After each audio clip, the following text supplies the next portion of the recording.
جمعرات کو 41 نشستوں پہ ضمنی انتخابات ہو رہے ہیں۔ اندازہ ہو جائے گا کہ 11 مئی کے انتخابات کے بعد پاکستان میں سیاسی ہوا کس رخ چڑھ رہی ہے۔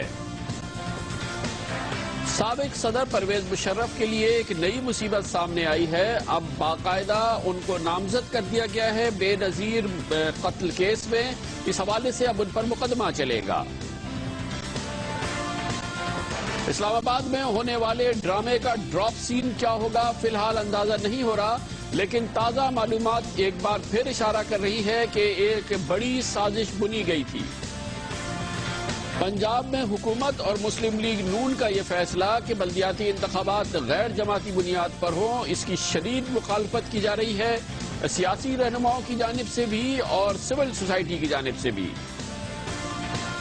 بھارت میں اس کا روپیہ اور سٹاک مارکیٹیں شدید تنزلی کا شکار ہو رہی ہیں۔ شائننگ انڈیا کا امیج اب تیزی سے مدھم ہوا ہے۔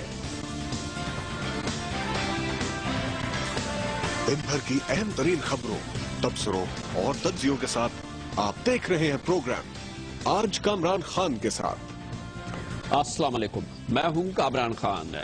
اس وقت پاکستان میں کس سیاسی جماعت کا پلڑا بھاری ہے؟ 11 مئی کے انتخابات کے بعد پاکستان کے ووٹرز نے کیا رخ لیا ہے؟ کیا کوئی تبدیلی آئی ہوئی ہے؟ اس کا تعین ہوگا پرسوں یعنی جمعرات کے روز، جب پورے پاکستان میں ضمنی انتخابات ہوں گے۔ اس کے لیے 42 نشستوں پہ ضمنی انتخابات ہونے تھے، مگر آج اب سے تھوڑی دیر قبل ڈیرہ اسماعیل خان میں ہونے والا قومی اسمبلی کا انتخاب ملتوی کر دیا گیا ہے، وہاں پہ لا اینڈ آرڈر کی سچویشن کی وجہ سے۔ لیکن اب 41 نشستوں پر جمعرات کے روز انتخابات ہوں گے، جس میں قومی اسمبلی کی 15 نشستیں شامل ہیں اور صوبائی اسمبلی کی 26 نشستیں شامل ہیں۔ سب سے بڑا انتخاب پنجاب میں ہوگا، جہاں پر قومی اسمبلی کی 6 نشستوں کے لیے اور صوبائی اسمبلی کی 15 نشستوں کے لیے مقابلہ ہوگا۔ صوبہ خیبر پختونخوا میں قومی اسمبلی کی 4 نشستوں کے لیے اور صوبہ خیبر پختونخوا میں صوبائی اسمبلی کی 4 نشستوں کے لیے مقابلہ ہوگا۔ اسی طرح سے صوبائی سندھ میں قومی اسمبلی کی 3 نشستوں کے لیے اور صوبائی اسمبلی کی 4 نشستوں کے لیے مقابلہ ہوگا۔ اس میں قومی اسمبلی کی ایک نشست کراچی سے بھی تعلق رکھتی ہے۔ بلوچستان میں 1 قومی اسمبلی اور 3 صوبائی اسمبلی کے لیے انتخابات ہونے ہیں، جس کے لیے 7606 پولنگ اسٹیشنز کا تعین کیا گیا ہے اور پہلی بار فوج کو طلب کیا گیا ہے اور فوج کو تمام عدالتی اختیارات بھی دیے گئے ہیں۔ مجسٹریٹ کے اختیارات ان فوجی افسران کو حاصل ہوں گے جو کہ ان پولنگ کی نگرانی کریں گے اور پولنگ اسٹیشنز پہ تعینات ہوں گے۔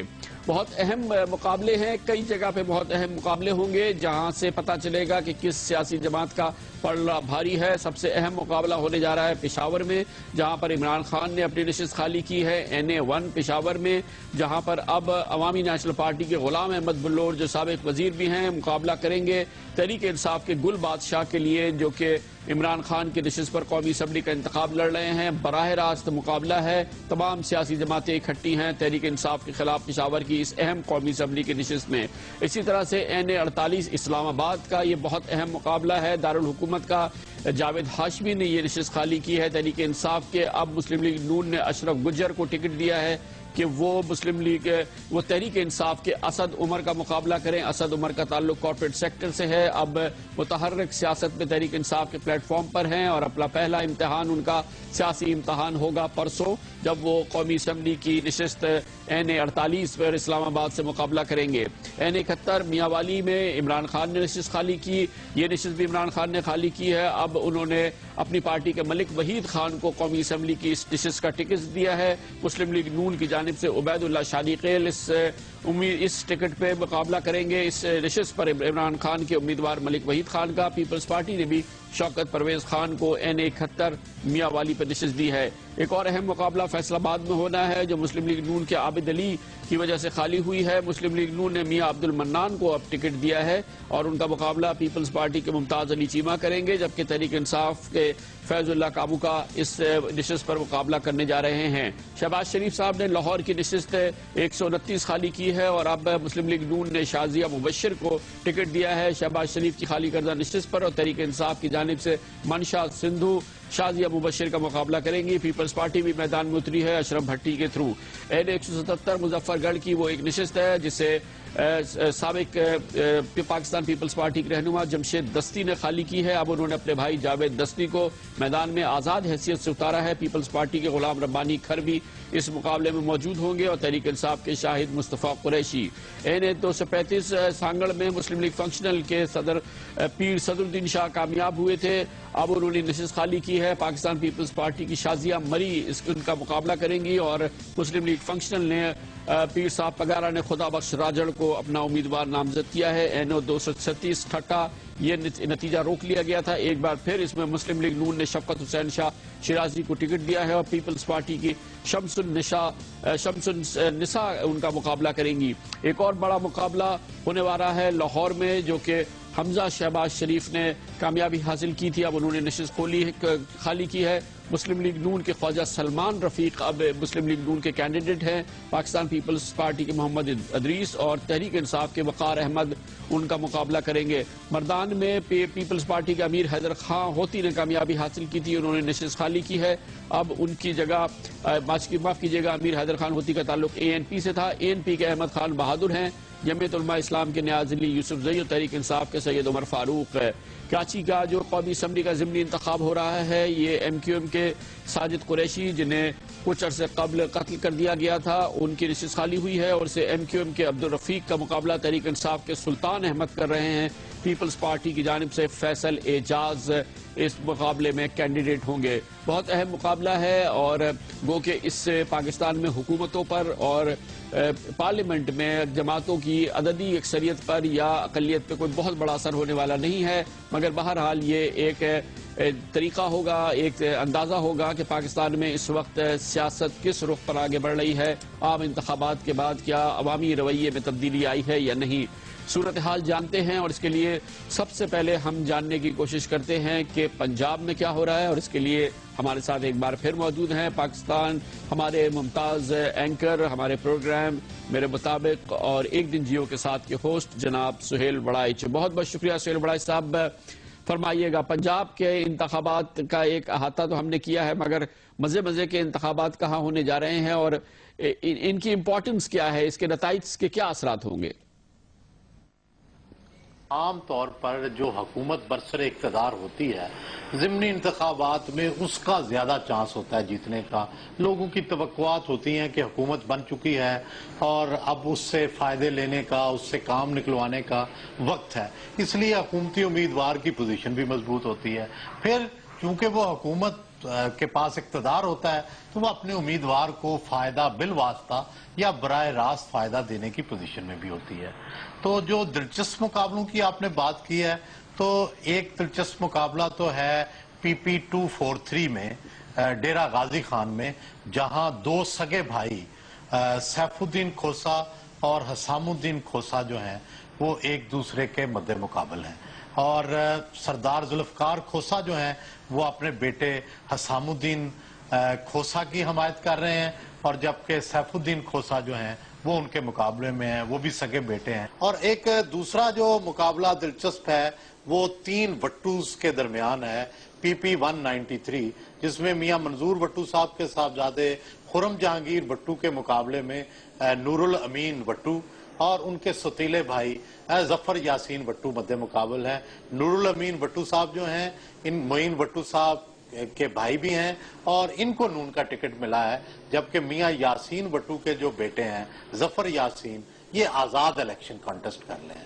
تو یہ بھی ایک بڑا دلچسپ مقابلہ ہوگا کہ پیپلز پارٹی کے مقابلے میں نون لیگ کس طرح سکور کرتی ہے. کیا پیپلز پارٹی پہلے سے بہتر پرفارم کرے گی, کیا میاں منظور وٹو پہلے سے گین کریں گے یا اسی پوزیشن پہ رہیں گے. اور پھر ایک اور بڑا دلچسپ مقابلہ وفاقی دارالحکومت میں ہے NA-48 میں, جہاں پہ PTI کے اسد عمر ہیں اور ان کے مقابلے میں جو ہے نون نے کھڑا کیا ہے اشرف گجر کو. یہاں پہ پیپلز پارٹی کے سخی بٹ بھی ہیں لیکن شاید وہ جیتنے کی پوزیشن میں تو نہیں ہے. تو یہ مقابلہ بھی بڑا دیکھنے کے قابل ہوگا اور یہاں پہ میرا خیال ہے کہ ڈیوائیڈ دیہی اور شہری کی ہو جائے گی, کیونکہ اسد عمر کو شہر میں زیادہ ووٹ ملیں گے اور شاید گجر صاحب جو ہیں ان کو دیہات کے اندر زیادہ ووٹ ملیں. اور پھر ایک اور مقابلہ NA 177 مظفر گڑھ میں ہے، جہاں پہ جمشید دستی کے بھائی جاوید دستی جو ہیں وہ الیکشن لڑ رہے ہیں، اور ان کے مقابلے میں ہنا ربانی کھر کے والد غلام محمد نور ربانی کھر، جو کہ ویٹرن تصور کیے جاتے ہیں، وہ مقابلہ کر رہے ہیں۔ اور نور ربانی کھر صاحب کی بڑی تاریخ ہے، اور دستی برادران کی خوبی یہ ہے کہ انہوں نے حیران کن رزلٹ دیے ہیں، اور وہاں کے جو روایتی جاگیردار اور روایتی جو پہلے کی سیٹیں تھیں ان کو ہرا دیا ہے۔ بہت بہت شکریہ سہیل وڑائچ۔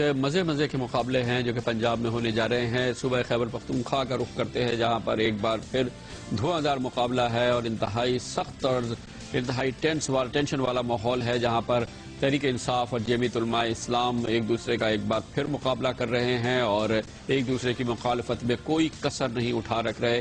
ANP بھی مقابلے میں کودی ہے اور اس کو بڑی اہمیت حاصل ہو گئی ہے۔ پشاور کا ایک بھرپور مقابلہ ہے جس میں ANP کے غلام احمد بلور عمران خان کی خالی کردہ نشست پر تحریک انصاف کے کینڈیڈیٹ کا مقابلہ کریں گے۔ KPK کی خیبر پختونخوا کی صورتحال جاننے کے لیے پشاور جاتے ہیں، جہاں پر ہمارے ساتھ موجود ہیں سینئر صحافی اقبال خٹک۔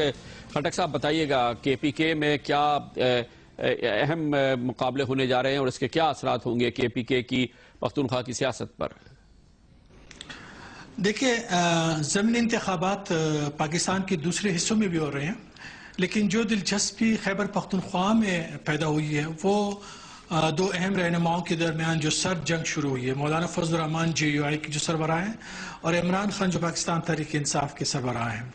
اور چونکہ قومی اسمبلی کا جو پہلا حلقہ NA 1 جو ہے وہ پشاور میں ہے، سو اس پہ عمران خان جو کہ مئی کے انتخابات میں سیٹ جیت گئے تھے، عوامی نیشنل پارٹی کے ایک بہت ہی مضبوط امیدوار اور مرکزی رہنما حاجی غلام احمد بلور کو شکست دے کے، سو یہاں پہ کافی دلچسپی پیدا ہو رہی ہے۔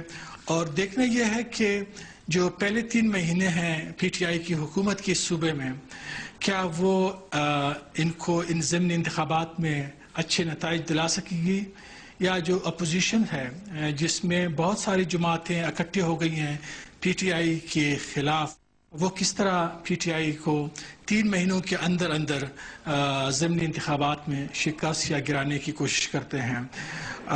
پھر اگر آپ جائیں سوابی میں صوبائی اسمبلی کی جو اسپیکر ہے یہاں پہ اسد قیصر صاحب، ان کے آبائی علاقہ ہے، ان پہ وہ اپنے سیٹ کو ریٹین کرنے کی کوشش کریں، یعنی ان کی PTI کا امیدوار ہے۔ سو سوابی میں تاریخ میں پہلی بار جب سے عوامی نیشنل پارٹی یا یہ جو ولی خان فیملی ہے انہیں سیاست میں حصہ لینا شروع کیا ہے، پہلی بار سوابی میں ANP کا امیدوار کھڑا نہیں ہو رہا ہے، اور ANP اپنی آئیڈیالوجیکل مخالف جماعت کو سپورٹ کر رہی۔ سو یہ کافی دلچسپ منظر سامنے آ رہا ہے۔ دیکھنا یہ ہے کہ لوگوں نے جو PTI کو اور عمران خان کی لیگیسی کو جو مئی 11 کو ووٹ دیا تھا، کیا وہ ووٹ اسی تعداد میں آتا ہے یا کم ہوتا ہے یا اس سے زیادہ ہوتا ہے۔ سو کافی دلچسپی ہے، کیونکہ اگر PTI کو ان انتخابات میں کسی جگہ پہ شکست ہو سکتی ہے تو یہ ان کے لیے کافی سائیکولوجیکلی بھی بڑا ایک بیریئر بن جائے گا۔ بہت بہت شکریہ۔ اقبال خٹک کہہ رہے تھے کہ صوبہ خیبر پختونخوا میں انتخابات ہونے جا رہا ہے کہ وہاں پہ ووٹر کس حد تک مطمئن ہیں پاکستان تحریک انصاف کی 3 ماہ کی حکومت سے۔ سندھ کا رخ کرتے ہیں، جہاں قومی اسمبلی کی 3 اور صوبائی اسمبلی کی 4 نشستوں پر مقابلہ ہونے جا رہا ہے، اور اس مقابلے کے کیا اثرات ہوں گے یہ ہمیں بتائیں گے۔ ہمارے ساتھ ہمیں جوائن کیا ہے قومی امور کے تجزیہ کار جامی چانڈیو نے۔ چانڈیو صاحب، سندھ کا انتخابی منظر کیا ہے، ضمنی انتخابات کا منظر، اور اس سے کیا پتہ چلنے والا ہے، اور سب سے زیادہ توجہ کہاں دینی چاہیے سندھ کے ضمنی انتخابات میں؟ کراچی میں تو مقابلہ MQM اور PTI کے درمیان ہے، مینلی ایک حلقے کے اندر PMLN بھی فریق ہے، لیکن PTI نے بہت شکایت کی ہے کہ ان کو روکا گیا ہے۔ لیکن جو باقی حلقے ہیں وہاں دلچسپ مقابلوں کی صورتحال یہ ہے کہ میں سمجھتا ہوں کہ ٹھٹا کے اندر جو مقابلہ ہوگا جس نشست پر، اس میں روایتی طور پہ شیرازی خاندان کی اس نشست پر ان کو سبقت حاصل رہی ہے، لیکن اس دفعہ اویس مظفر، جن کو عرف عام میں ٹپی کہتے ہیں پاکستان پیپلز پارٹی کے، انہوں نے جس انداز سے ضلع کی سیاست میں اپنا اسپیس ریکلیم کیا ہے یا کلیم کیا ہے، بنایا ہے، تو اس لحاظ سے نظر یہ آ رہا ہے کہ اس دفعہ بہت سخت مقابلہ ہوگا، اور شیرازی خاندان کی تو شکایت بھی جاری ہے کہ دھرنے مارے جا رہے ہیں کہ ان کو وہی صورتحال درپیش ہے جو کراچی میں پی ٹی آئی کو درپیش ہے، لیکن اس نشست میں مقابلہ بہت سخت ہوگا۔ جو نشست سانگھڑ کے اندر ہے، جہاں خدا بخش درس کے سامنے جو سیٹ خالی کی تھی صدر الدین شاہ صاحب نے، اس نشست پر شازیہ مری کا مقابلہ ہوگا، اور شازیہ مری نے پہلے بھی 2013 کے انتخابات جو مئی میں ہوئے اس میں بہت ووٹ حاصل کیے تھے ضلع سے، تو نظر یہ آ رہا ہے کہ چونکہ جماعت حکمران سے ان کا تعلق ہے تو اس نشست پہ اس دفعہ پھر ایک بہت 19-20 کا مقابلہ ہوگا، جس میں فنکشنل لیگ کا وہ روایتی حلقہ ہے، لیکن سامنے امیدوار بہت مضبوط نظر آتی ہیں شازیہ مری۔ شکارپور کا جو حلقہ ہے جہاں انتخابات ہے، جہاں وہ انتخابات ہو رہے ہیں، وہ روایتی طور پہ جتوئی خاندان کی سیٹ ہے، اور اب جتوئی نشست سے آتے رہے ہیں، لیکن اس دفعہ ان کے بیٹے انتخابات لڑ رہے ہیں بطور آزاد امیدوار کے، اور گو کہ ان کو حمایت حاصل ہے پی ایم ایل این کی۔ تو اب دلچسپ منظرنامہ یہ ہے کہ جو پاکستان پیپلز پارٹی کے امیدوار ہیں ان کو صوبائی حکومت ان کی ہے، تو وہ اس لحاظ سے ان کی ایک اسٹرانگ پوائنٹ ہے، لیکن جو ان کے سامنے حریف امیدوار ہیں آزاد امیدوار، ان کو بھی پی ایم ایل این کی بڑی اسٹرانگ سپورٹ حاصل ہے، تو اس حلقے میں بھی سخت مقابلے کا گو کہ روایتی طور پہ یہ سیٹ جتوئی خاندان جیتا رہا ہے۔ بہت بہت شکریہ جامی چاڈی صاحب، ہمیں سندھ کی صورتحال بتا رہے تھے۔ خیبر پختونخوا، پنجاب، سندھ اور بلوچستان کی ایک نشست پہ ضمنی انتخابات ہوں گے، یہ تو سارے اندازے ہیں، نتیجہ کیا ہوگا اس کے لیے ہمیں انتظار کرنا پڑے گا مزید 2 روز۔ کمرشل بریک اور اس کے بعد ذکر کریں گے۔ سابق صدر پرویز مشرف حراست میں تو ہیں، ایک اور مسئلہ کھڑا ہوا ہے، اب باقاعدہ نامزد ہو گئے ہیں بے نظیر بھٹو قتل کیس میں، جس حوالے سے اب ان پر قتل کا مقدمہ چلے گا، اس کے بارے میں آپ کو بتاتے ہیں کمرشل بریک کے بعد۔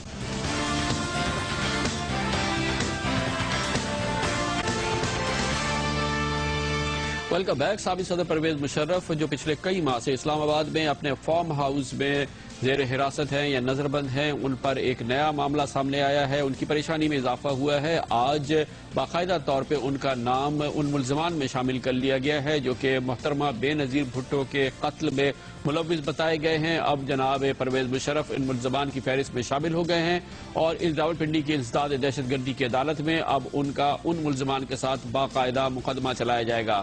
سابق صدر پرویز مشرف اس سے پہلے 4 دوسرے مقدمات میں اس وقت انوالو بتائے گئے ہیں، ان کے خلاف مقدمہ چل رہا ہے، جس میں ججز نظربندی کیس شامل ہے، ان کے خلاف غداری کا ایک مقدمہ ہے، اکبر بگٹی قتل کیس میں بھی انہیں نامزد کیا جا چکا ہے، اور لال مسجد کیس میں بھی سابق صدر پرویز مشرف کو نامزد کیا گیا ہے۔ یہ تازہ ترین کیس ہے سابق صدر پرویز مشرف کے حوالے سے کہ وہ براہ راست محترمہ بے نظیر بھٹو کے قتل میں انوالو تھے یا بلا واسطہ طور پہ انوالو تھے۔